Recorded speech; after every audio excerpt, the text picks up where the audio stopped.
우리 아침 함께 보실 하나님 말씀 느헤미야서 7장 1절에서 7절 그리고 66절에서 73절까지의 말씀이 되겠습니다. 느헤미야서 7장 1절에서 7절, 66절에서 73절까지 봉독해 드리겠습니다. 성벽이 건축됨에 문짝을 달고 문지기와 노래하는 자들과 레위 사람들을 세운 후에 내 아우 하나니와 영문의 관원 하나냐가 함께 예루살렘을 다스리게 하였는데 하나냐는 충성스러운 사람이요 하나님을 경외함이 무리 중에 뛰어난 자라. 내가 그들에게 이르기를 해가 높이 뜨기 전에는 예루살렘 성문을 열지 말고 아직 파수할 때 곧 문을 닫고 빗장을 지르며 또 예루살렘 주민이 각각 자기가 지키는 곳에서 파수하되 자기 집 맞은편을 지키게 하라 하였노니 그 성읍은 광대하고 그 주민은 적으며 가옥은 미처 건축하지 못하였음이니라. 내 하나님이 내 마음을 감동하사 귀족들과 민장들과 백성을 모아 그 계보대로 등록하게 하심으로 내가 처음으로 돌아온 자의 계보를 얻었는데 거기에 기록된 것을 보면 옛적에 바벨론 왕 느부갓네살에게 사로잡혀갔던 자들 중에서 노임을 받고 예루살렘과 유다에 돌아와 각기 자기들의 성읍에 이른 자들 곧 스룹바벨과 예수아와 느헤미야와 아사랴와 라하мя와 나하마니와 모르드게와 빌산과 미스베렛과 비그웨와 느흠과 바하나와 함께 나온 이스라엘 백성의 명수가 이러하니라. 66절입니다. 온 회중의 합계는 42,360명이요 그 외의 노비가 7,337명이요 그들에게 노래하는 남녀가 245명이 있었고 말이 736마리요 노새가 245마리요 낙타가 435마리요 나귀가 6,720마리였느니라. 어떤 족장들은 역사를 위하여 보조하였고 총독은 금 1,000드라크마와 대접 50과 제사장의 의복 530벌을 보물 곳간에 드렸고 또 어떤 족장들은 금 2만 드라크마와 은 2,200만 회를 역사 곳간에 드렸고 그 나머지 백성은 금 2만 드라크마와 2,000만 회와 제사장 의복 67벌을 드렸느니라.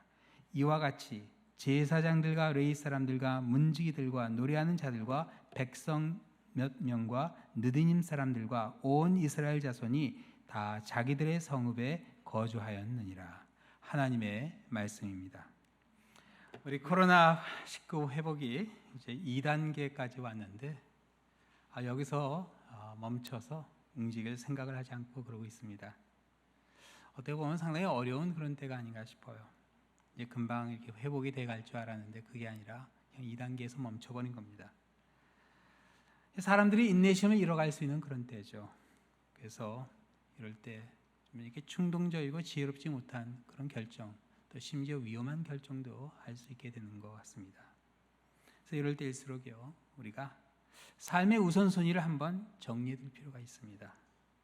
그런 말 있죠. 생각하는 대로 살지 않으면 살아가는 대로 생각하게 된다. 그런 말이 있어요. 여러분, 코로나19에서 회복되어 가는 대로 우리가 살아가면 안 되고 살아가는 가운데 이 코로나19가 회복이 돼야 됩니다. 그냥 따라가는 게 아니라 이거 좀 더 길게 봐야 되는 것 같아요. 그런 뉴스를 들었어요. 페이스북에서는 모든 직원들을 내년 7월까지 자택근무하게 그렇겠다. 사실 페이스북 같은 그런 회사는 뭐 백신만 나오면은 전 사원에게 다 마치게 할 수 있는 그런 회사죠. 그런데도 내년 7월까지 자택근무하게 한 걸 보면은 이게 아마 생각보다는 오래 갈 것 같은 그런 느낌이 듭니다. 그래서 이 코로나19가 마치면은 뭘 해야지 그런 마음 생각이 아니라 정말 우리가 해야 될 걸 해가면서 이 코로나19가 종식돼 가는 것을 봐야 되지 않을까 생각이 됩니다. 삶의 목표를 바라봐야 됩니다. 이럴 때일수록 더욱더 그 목표를 향해 나아가야 돼요. 그래서 오늘 이 본문에 보면 느헤미야는요, 이 삶의 목표가 아주 확실했어요. 그리고 그 목표를 향해 끊임없이 도전하기 위한 삶의 우선순위가 있었음을 우리가 보게 되는데요. 우리가 이 말씀을 통해서 우리의 삶의 우선순위는 어떻게 해야 될까? 이제 우리가 그걸 함께 이 말씀을 통해 보았으면 합니다. 우리 좌우 있는 분에게 한번 인사하시겠는데요. 확실하게 합시다 하고 인사해 주세요. 우리의 삶의 우선순위를 확실하게 해두는 가운데 시작되는 이 한 주의 첫 시간이 되기를 주님의 이름으로 축원합니다. 기도하겠습니다. 사랑의 하나님 아버지, 저희들 코로나19로 인해서 참 우리의 삶이 많이 흐트러졌습니다. 이런 가운데일수록 저희들 주님께서 우리에게 말씀해 주시고 우리에게 맡겨주신 사명을 기억하는 가운데 더욱 담대히 주님께서 보여주신 미래를 향해 나아갈 수 있도록 하여 주옵시며, 또한 저희들 믿음을 지키고 이 공동체를 세워가게 하여 주시옵소서. 이 아침 말씀 전한 자와 듣는 자가 함께 은혜되게 하여 주옵시며, 모든 말씀 예수 그리스도의 이름으로 기도드립니다. 아멘. 바벨론 포로 생활을 마치고 예루살렘으로 돌아온 이스라엘 백성들이 모두 다 예루살렘에 정착해서 살았던 것은 아니었습니다. 오늘 보면 마지막에 보면요, 이스라엘 자손들이 다 자기들의 성읍에 거주했다는 그런 말이 나와요. 참 이상하죠? 그렇게 기다렸는데 70년 동안 예루살렘에 돌아가기를 기다렸는데 왜 막상 돌아와서는 예루살렘에 살지 않고 다 흩어져서 각기 제 성읍에서 살았을까? 거긴 그럴 만한 이유가 있습니다. 예루살렘 성이 왕도가 된 것은, 그 이스라엘 백성들의 수도가 된 것은 성 주위에 비옥한 땅이나 목초지가 있어서 그렇게 된 건 아니었습니다. 예루살렘은요, 적의 공격을 막아낼 수 있는 천연 요새적인 지형이 있었기 때문에 거기가 수도가 된 거지 살기 좋은 곳은 절대로 아니었어요. 지금 가보면 알 수 있지만 예루살렘은요, 병풍같이 둘러있는 산이 동쪽, 북쪽, 서쪽에 그렇게 있습니다. 그리고 그 산에서 흘러내려오는 두 시내가 모여지는 그 양수리에 그 예루살렘이 있어요. 그 양수리에 모리아산이라고 있는데 그 모리아산이 바로 성전이 지어진 아브라함이 이삭을 드린 그 자리입니다. 지도를 하나 했는데요. 여기 보시면은 그 지도에 왼쪽 오른쪽에 이렇게 이 초록 연두색으로 그게 보이시죠? 그래서 서쪽에 동쪽에 있는 게 기드론 이 골짜기고요. 서쪽에 있는 골짜기가 힌논의 아들 골짜기, 벤 힌논 골짜기라 그렇게 부르기도 합니다. 그래서 저 두 이렇게 골짜기가 모여지는 그곳에 분홍색으로 되어 있는 곳이 바로 느헤미야 시대의 예루살렘 성벽이었습니다. 근데 사실 저렇게 골짜기가 있는데 물은 없습니다. 그래서 물이 아주 귀한 도시였어요. 예루살렘 성의 수원은 도시 북쪽에 있는 기온샘이 거진 전부였고요. 옆에 있는 베데스다는 그냥 연못 그런 수준이었습니다. 근데 예루살렘이 물만 귀한 것이 아니라 농작지나 목초지도 아주 귀했어요. 그래서 예루살렘 주변은요, 온통 석회암으로 된 안반이고 풀밭이라고는 기드론 골짜기를 따라 있는 손바닥만한 땅이 전부인데, 그나마 양옆에서 이게 산이 있어가지고 그 그림자 때문에 일조량이 부족해서 밭농사하기에는 적합하지 않고 그냥 감람나무만 띄엄띄엄 심어 놓았습니다. 그 사진이 있는데 그 사진 보시면 거기 이렇게 나옵니다. 그래서 예루살렘은요, 농사를 짓고 양을 치며 생활할 수 있는 그런 성읍이 아니었습니다. 그래서 포로 생활에서 돌아온 이스라엘 자손들은 흩어져서 살 수밖에 없는 그런 여건이었어요. 성벽이 재건되어도 실제로 그들이 그 안에서 사람이 살지 않는다면 성벽은 무용지물이 될 뿐입니다. 그리고 그렇게 되면 성 안에 있는 성전에서의 그 예배까지 유지되기 어렵게 그렇게 됩니다. 이게 바로 52일 만에 예루살렘 성벽 재건을 기적적으로 마친 느헤미야의 고민이었어요. 어떻게 사람들이 이곳에 다시 모을까 하는 그런 고민을 가지고 있었는데, 이게 흩어져 살고 있는 이스라엘 백성들을, 그 유대인들을 다시 모을 수 있는 방법이 없었던 거예요. 누가 어디에 사는지도 조차 파악이 안 되는 그런 상황이었습니다. 그렇다고 아무나 예루살렘 성 안에 들어와 살게 할 수는 없는 그런 노릇이었어요. 이 난관에 부딪힌 느헤미야에게 하나님께서 오늘 본문에 보면 놀라운 일을 해주세요. 느헤미야의 마음을 감동하십니다. 그리고 길을 보여주세요. 그 보여주신 길이 5절에 이렇게 나오죠. 내 하나님이 내 마음을 감동하사 귀족들과 민장들과 백성과 그 계보대로 등록하게 하심으로 내가 처음으로 돌아온 자의 계보를 얻었는데 거기에 기록된 것을 보면 느헤미야가 예루살렘에 처음 돌아온 사람들의 그 명단을 받게 돼요. 우리가 갖고 있는 성경에 에스라서라고 있죠. 거기에 보면은 처음에 돌아온 사람들의 명단이 나오는데 그게 오늘 본문 거기에 보면은 그 중간 부분에 나옵니다. 하나님께서 아이디어를 주시는데 바벨론 포로 생활을 마치고 거의 90년 전에 돌아온 그 사람들을 중심으로 그 명단을 가지고 다시 사람들을 등록하게 한 겁니다. 그래서 오늘 본문 사이에 나오는 8절에서 65절까지 에스라서 2장에 나온 명단이 약간의 이름과 숫자의 차이만 있을 뿐 반복되어 나오게 되는데요. 돌아온 사람들의 총 숫자가 몇 명이었죠? 보면 총 42,360명이었습니다. 이게 좀 적은 듯 싶다 하는데 그 이유는요. 뭐 성경의 모든 숫자들이 그렇듯이 여기 여성들과 아이들은 포함이 안 돼 있습니다. 남자들만 포함되어 있는 거예요. 그러니까 이 숫자가 한 뭐 3배, 4배 그렇게 늘어날 수 있겠죠. 나중에 느헤미야서 11장 1절에 보면요. 이 사람들 중에서 10분의 1을 제비를 뽑습니다. 그래서 그 사람들을 예루살렘으로 이주해서 살게 해요. 그리고 11장 2절에 보면요. 자원에서 예루살렘에 살겠다고 한 사람들에게는 백성들이 복을 빌어줬다 그렇게 나와요. 여러분 예루살렘 성에 사는 일은요. 사람들이 다 복을 빌어줄 만큼 도전되고 어려운 일이었다는 것을 알 수 있어요. 생활이 안 되었던 것도 사실이지만 위험하게 됐습니다. 그러나 그럼에도 불구하고 그들이 예루살렘에 함께 모인 이유는 딱 하나예요. 성전을 다시 회복하고자 하는 그런 마음이었습니다. 여기 나온 사람들 외에도 약 10년 전에 에스라의 인도로 돌아온 사람들이 있었고 마지막으로 느헤미야와 함께 돌아온 사람들이 있었는데 이 사람들은 명단에 따로 나오지 않지만 아마 거의 다 예루살렘에 정착한 것으로 그렇게 보입니다. 그러면 이렇게 사람들을 예루살렘에 모아두면 그냥 그게 성읍이 되는가? 그럴까요? 그렇지 않습니다. 이 사람들 내버려두면 어느 한순간 그냥 다 흩어져 버립니다. 예루살렘을 다시 회복하기 위해서 느헤미야는요. 정말 오늘 이 본문에 보면 참 어려운 그런 도전을 받게 되는데요. 그가 했던 일이 오늘 본문 초반부에 나옵니다. 느헤미야가 일한 그 순서를 보면요. 느헤미야가 무엇을 중요하게 여겼는가 하는 것을 우리가 볼 수 있어요. 이제 코로나19로부터 우리의 삶을 회복해 나갈 때 우리가 느헤미야 했던 일들을 살펴보는 가운데 우리가 무엇을 어떻게 회복해야 할지 한번 생각해보는 그런 이 시간이 되었으면 합니다. 예루살렘 성을 회복하기 위해서 느헤미야가 먼저 했던 일을 한 3가지로 정리해 볼 수 있는데요. 첫 번째, 느헤미야는 예배를 준비했습니다. 오늘 본문 1절에 보면요. 느헤미야가 레위 지파 사람들을 세우는 내용이 나와요.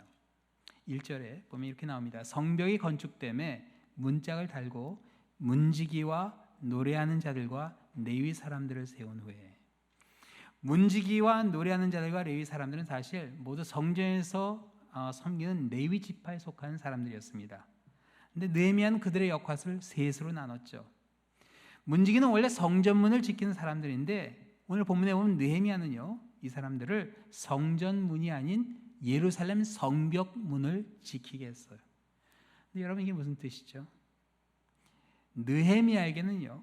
예루살렘 성벽이 성전과 동일한 그 연장선에서 거룩한 그런 곳이었음을 알 수 있어요. 나중에 느헤미야서 11장 1절과 11절에 보면요. 느헤미야는 예루살렘을 그냥 예루살렘이라 부르지 않았습니다. 항상 예루살렘을 부를 땐 거룩한 성 예루살렘 이렇게 불렀어요. 거룩한 성 예루살렘.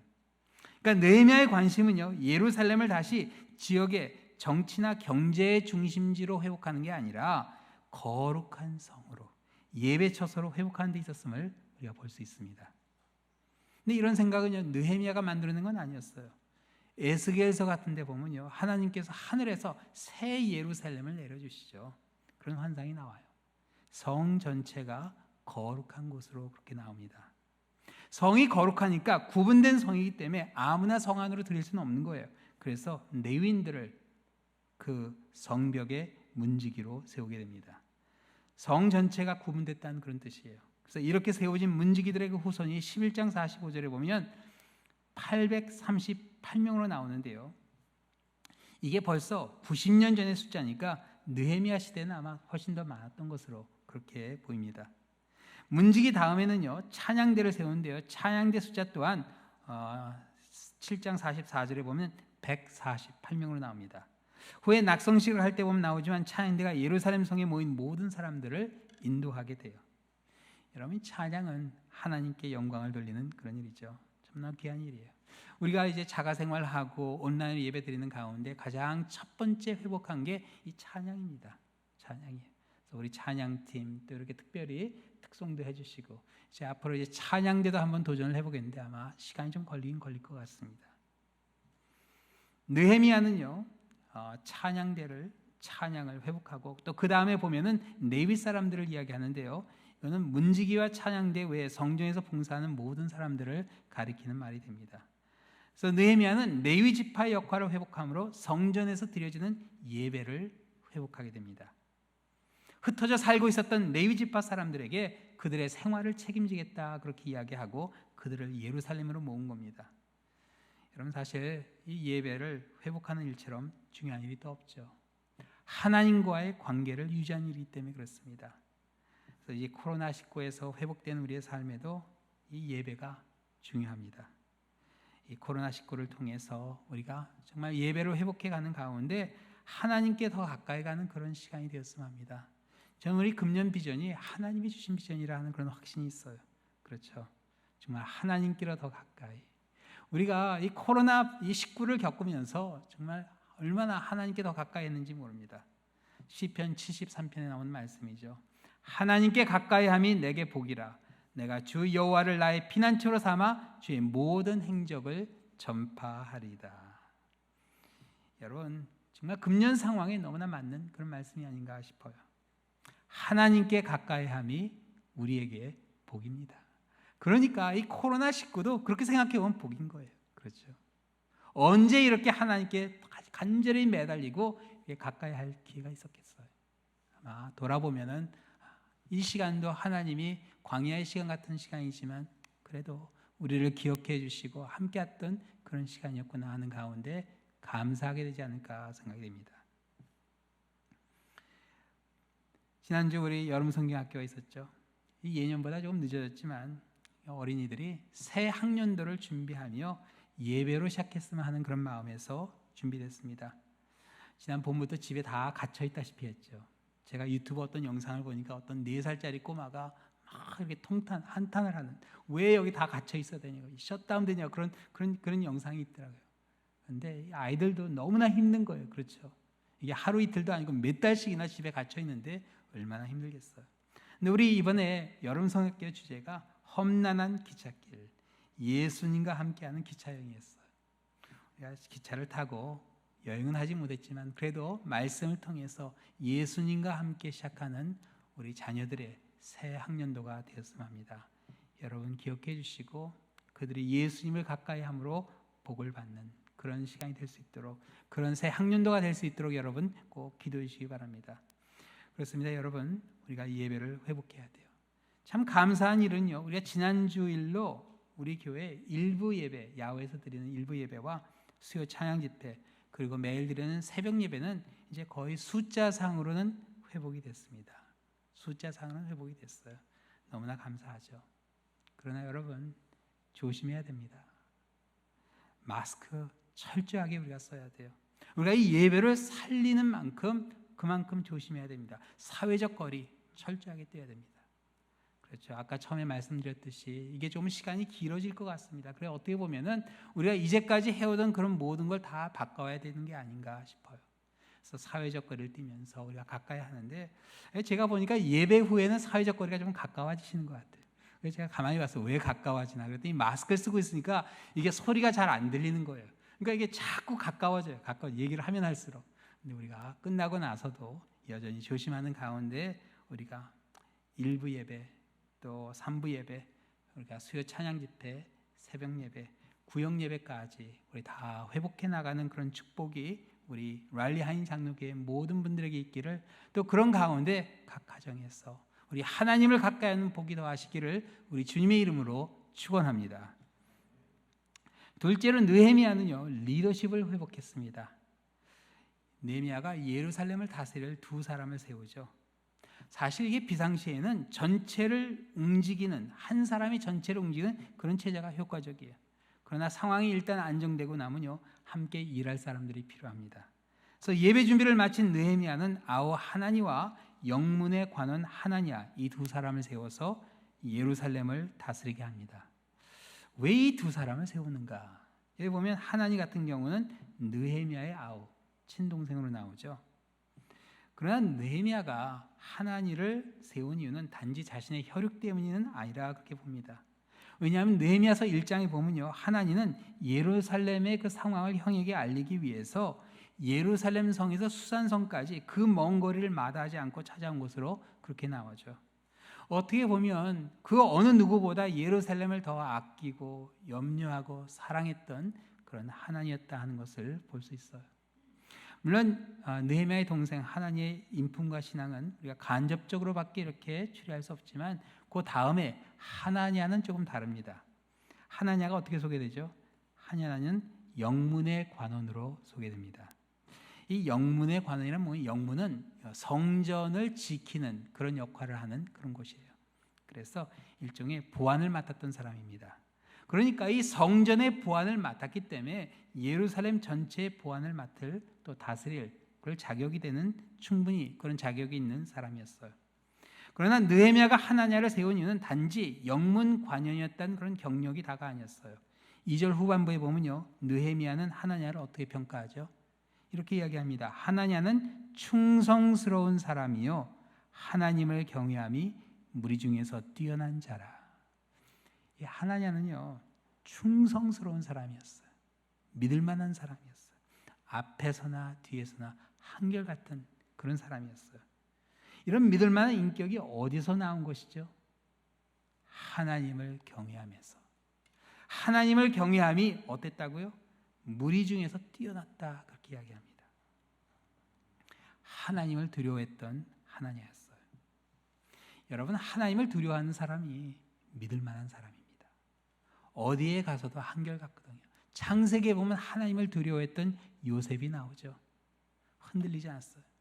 보디발의 아내가 유혹하는 것도 마다했죠. 결국 하나님께서 그를 그 충성됨을 기억하시고 총리 대신까지 오르게 됩니다. 이게 하나님을 두려워하는 사람의 모습이에요. 교회에서도요, 하나님을 두려워하는 사람이 중요합니다. 하나님을 두려워하는 사람들은요, 절대로 함부로 이야기하지 않습니다. 그리고 교회를 사랑하는 만큼 무례한 그런 행동하지 않습니다. 사랑하는 만큼. 하나님이 두려워서 그렇게 할 수 없어요. 느헤미야는요, 예루살렘을 누구보다 사랑하는 사람, 믿을 만한 사람, 결정적으로 하나님을 두려워하는 두 사람을 지도자로 세워요. 이 코로나19로 인해서 리더십이 많이 약해진 건 사실입니다. 그래서 이제 어떻게 보면 우리 교회도 리더십을 다시 세워가야 되는 그런 때가 되었어요. 이제 재직을 세우는 그런 때죠. 이제 우리가 재직을 세울 때, 일꾼들을 세울 때 어떻게 보면 교회를 가장 걱정하고 사랑하는 그러한 사람을, 또 믿을만하고 가장 결정적으로 하나님을 두려워하는 그런 사람들이 우리 랄리 한인 장로교회 일꾼들로 세워진 역사가 일어나기를 우리 주님의 이름으로 축원합니다. 또 세 번째로 느헤미야는요, 공동체를 회복했습니다. 이 성문은요, 아무 때나 그냥 열고 나갈 수 있는 것이 아니었죠. 해가 높이 떠서 사람들이 모이기 전까지는 열지 않았습니다. 그리고 해가 져서 파수할 때는 문을 닫고 빗장을 열어서 아무도 밖에서 들어오지 못하게 하였고요. 모든 주민들은 집 앞에 있는 성벽을 그들이 지키게, 파수하게 하였습니다. 그래서 이 예루살렘 성벽을 지키는 것은, 이 성을 지키는 일은 단지 문지기들만 하는 일이 아니라 성 안에 사는 모든 사람들이 해야 하는 그런 일이었어요.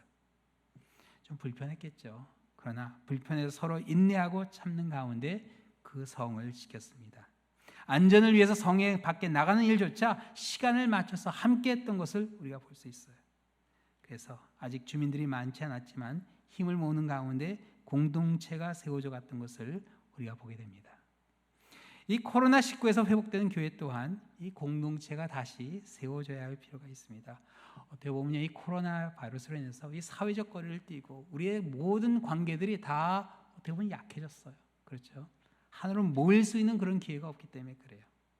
근데 여러분, 이 코로나19는요, 혼자 조심한다고 조심할 수 있는 게 아니죠. 내가 아무리 조심해도요, 옆에 있는 사람이 조심하지 않으면 소용이 없어요. 지난주에 그 조지아에서 그 소식을 들으니까 YMCA 캠프에서 한 500여 명 아이들이 모였는데 마스크도 제대로 안 쓰고 그러고 모였다고 그러네요. 그런데 그냥 그 캠프에서 한 번에 260명이 확진자가 나왔다는 얘기를 듣고 이렇게 무섭구나 하는 걸 그 뉴스를 읽으면서 제가 보았습니다. 여러분 조심해야 돼요. 예배 참석한 모든 사람이 조심했어도 한 사람의 부주의 때문에 모두가 위험해질 수 있는 게 코로나19입니다. 그러니까 여러분 이게 예배 때만 조심해서 될 일이 아닙니다. 일주일 내내 조심하셔야 돼요. 일주일 내내. 사실 이 예배가 회복된다 하는 것은 세례와 성찬까지 회복이 돼야 예배가 회복이 되는 겁니다. 그냥 우리가 모여서 찬양하고 말씀을 하는 이거 갖고는 부족해요. 근데 이 세례를 주고 나면은 성찬식을 해야 됩니다. 근데 참 이게 고민이 돼요. 어떻게 성찬식을 해야 될까? 다 이렇게 집럭에 하나씩 싸가지고 나눠드릴까? 같은 생각을 많이 해봤습니다. 그런데 여러분, 이 세례와 성찬은 선택사항이 아닙니다. 반드시 해야 돼요. 이걸 못하는 교회는 교회가 아니고 그렇게 정의가 됩니다. 그래서 존 넉스가 진정한 교회가 어떤 교회냐? 하나님의 말씀이 선포되는 교회, 그리고 성례가 집전되는 교회, 세 번째가 권직이 있는 교회, 두 번째 들어가요. 성찬을 어떻게 해야 될까 생각했는데 이 상태에서 그냥 성찬을 하는 건요 정말 무모한 일입니다. 우리 다 확진자 됩니다. 어떻게 해야 될까 생각을 해보니까 방법이 하나 있어요. 우리가 일주일 내내 자가격리하고 나면은 성찬이 가능해집니다. 일주일 동안 정말 집에서 우리가 자가격리하고 조심하고 꼭 가야 되지 않아야 될 것, 만나지 않아야 될 사람 만나지 않는 가운데 조심해서 다 한 자리에 모이면은 성찬할 수 있습니다. 그렇죠? 근데 그 성찬은요, 그래도 위험할 수 있어요. 어떻게 보면 우리 생명을 걸어야 되는 그런 순간이 아닌가 싶어요. 여러분, 근데 이게 결코 생소한 개념은 아닙니다.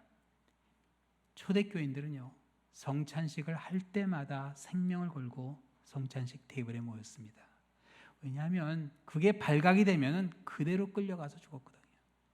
그래서 성찬을 할 때마다 그들은 정말 죽는 마음으로, 모든 걸 내려놓는 마음으로 그 식탁에 와서 주님의 죽으심과 부활하심을 증거했습니다.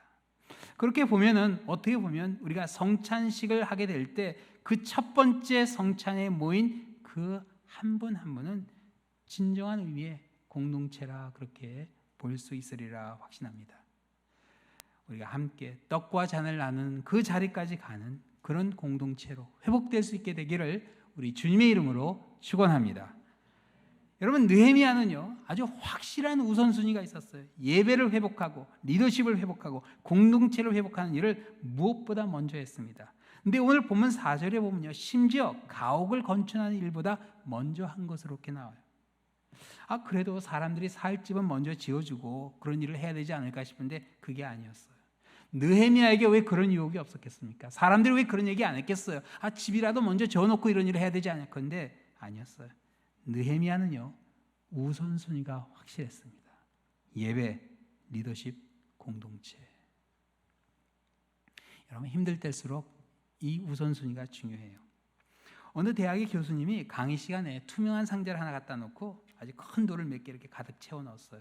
그걸 학생들에게 물었다고 합니다. 여러분, 이 상자 가득 찼습니까? 이렇게 물어보니까 학생들이 할 자신 있게 가득 찼다고. 그러자 교수님이 그 상자에 다시 작은 자갈돌을 이렇게 쭉 부어 넣어서 그 돌들 사이에 자갈이 채워지게 했어요. 그리고 다시 물어봤다고 그래요.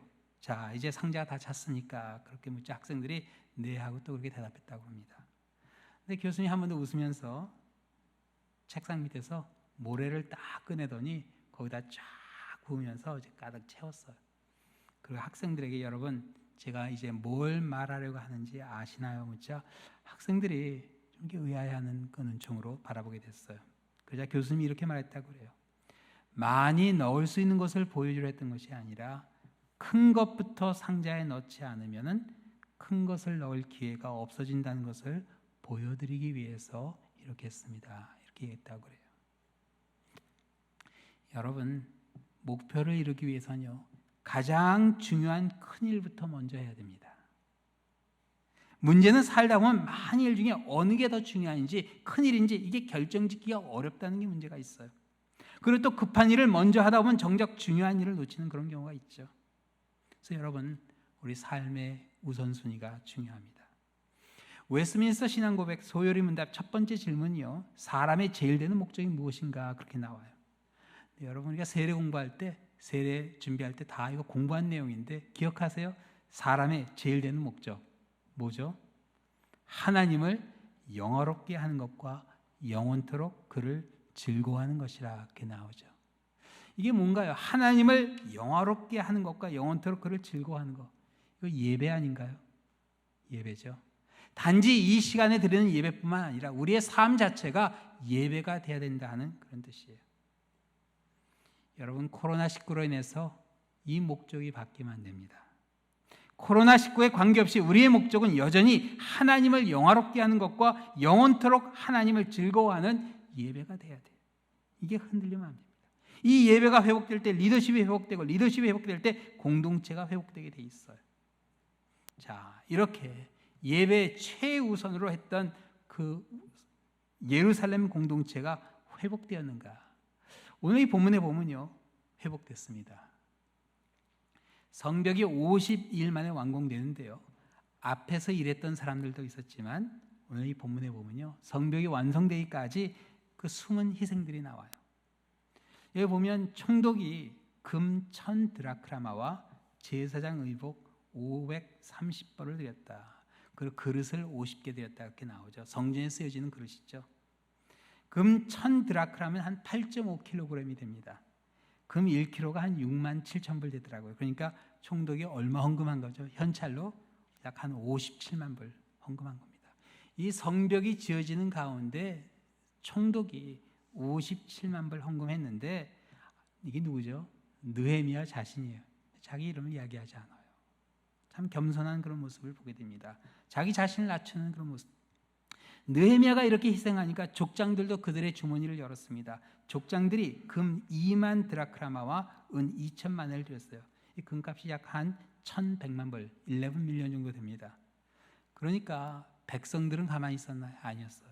백성들이 그 족장들이 낸 금만큼 그들도 모았습니다. 뭐 금가락지, 무슨 뭐 귀고리 그런 거 다 모았겠죠. 해서 또 금 2만 드라크마, 똑같은 양의 금을 하나님께 드리게 됩니다. 여기 보면요, 느헤미야는 직접 일을 한 사람들의 마음은 물론 일에 참여하지 못한 모든 사람들의 마음까지 다 모은 것을 볼 수 있어요. 예배를 우선순위 1로 두었던 느헤미야의 그 결단이 예루살렘에 리더십을 세우고 공동체를 회복했습니다. 지난 90여 년 동안 흩어져서 먹고 살기에 급급했던 이스라엘 후손들의 그 마음이 하나가 되어서 예배 공동체로 세워지게 됩니다. 예배 공동체로 세워지는 가운데 리더십이 회복이 되고 공동체가 회복되는 걸 우리가 보게 됩니다. 이제 코로나19로부터 우리가 이제 회복되어 가는 가운데 우리 이 랄리한 장로의 이 자리 또한 우리 예배가 새로워지고, 여러분의 각 가정에서 예배가 새로워지는 가운데 우리 교회의 리더십이 세워지고, 또 공동체가 더 아름답게 예전보다 더 신실한 그러한 한 분 한 분으로 세워지는 이 자리가 되기를 우리 주님의 이름으로 축원합니다. 기도하시겠습니다. 사랑의 하나님 아버지, 저희들 이 코로나19로 인해서 우리의 삶의 우선순위가 흔들리지 않게 하여 주시옵소서.